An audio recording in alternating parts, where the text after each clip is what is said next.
All right, Shri Iyer, if I could start with you. Now, the first question that we asked viewers in this Facebook poll conducted today was, which of the following issues will be the primary issue for you in this election, an issue that you're likely to vote on?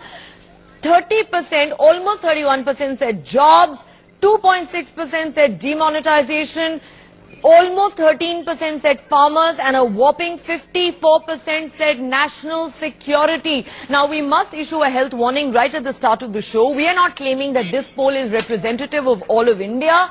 This essentially reflects the views of those who chose to participate in our poll and are obviously people who are educated, tech-savvy, have access to the social media. We don't claim to speak for all of India, especially those in the rural parts of the country. But having said that, Shri Iyer, coming to you first, would you say no surprises there, especially in the wake of Pulwama and Balakot, the fact that a vast majority of our respondents seem to think that national security is the biggest issue that they're going to keep in mind while casting their votes?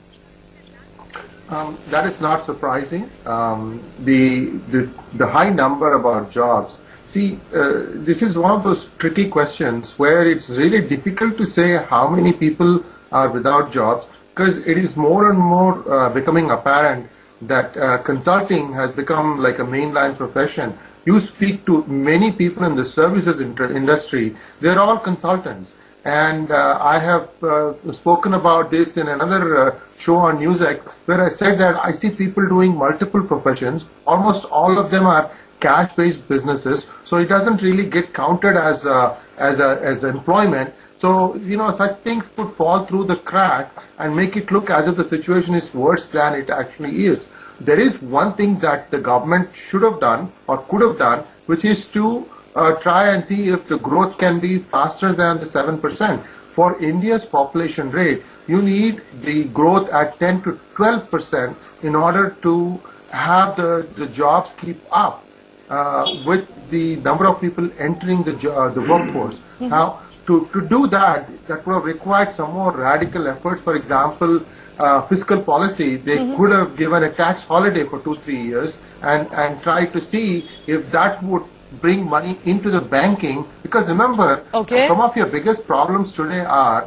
that there is so much NPAs, non-performing assets, in the banks that they cannot, dispense loans. They don't have the money, right? So then how do you, break this cycle? So to break this cycle, what you have to do is to inspire people to have confidence in the bank. First off, shut off all the bad loans to make sure that new money doesn't go and chase old money. I think the Modi government has done that, but the bigger problem is, how do you put money into the bank without devaluing your currency? I take your point, sir, that the banking crisis is perhaps the worst that, the banking sector has seen in its entire history in India, and that's something that really needs to be addressed. But there are a lot of issues really on the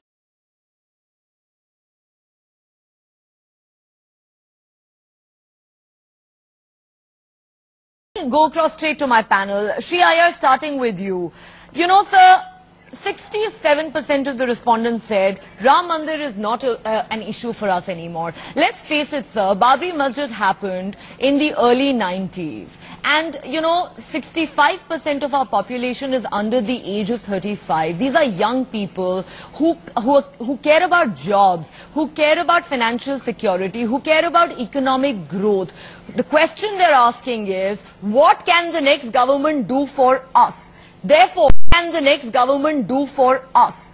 Therefore, do you believe the present government would be well advised to not focus on an issue like Ram Mandir that doesn't really seem to resonate with the young voters of India? Certainly, is it not past its expiry date, an issue like Ram Mandir? Or because of the pressure from the Sangh Parivar, do you think the BJP has no choice but to bring up Ram Mandir before every election?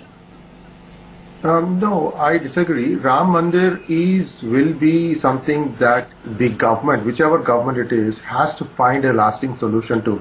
Remember, look around you, Neha, look around India. All the other democracies that became independent in 1947, they're all going to hell in a handbasket. I'm sorry to say these words, but none of the other governments are having any success. And India is the only country that has retained its Hindutva character. And what is wrong in saying that India is a Hindu Rashtra?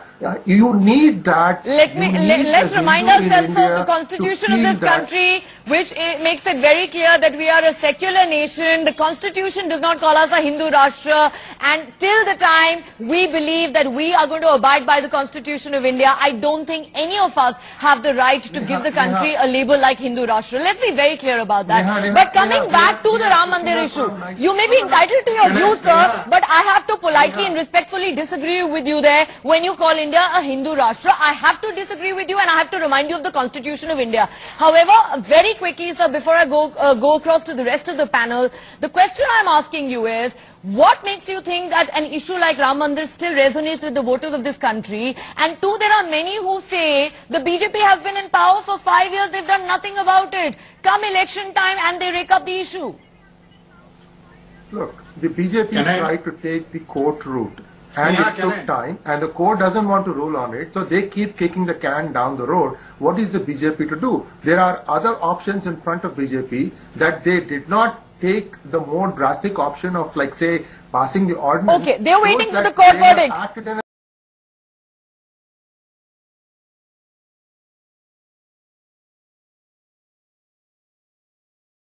Very quick closing comments from all my panelists, starting with you, Shri Iyer. What do you think about the answers we got to these two questions in particular, and in your view, what is going to be the predominant issue this election? Very brief answers, sir. I believe that the BJP is going to do better in the South for the simple reason, it goes back to my previous observation, that there is a genuine feeling that the majority is being taken for a ride by opportunistic elements who are exploiting the minority feelings. Now, if this asserts itself, the BJP is going to do extremely well.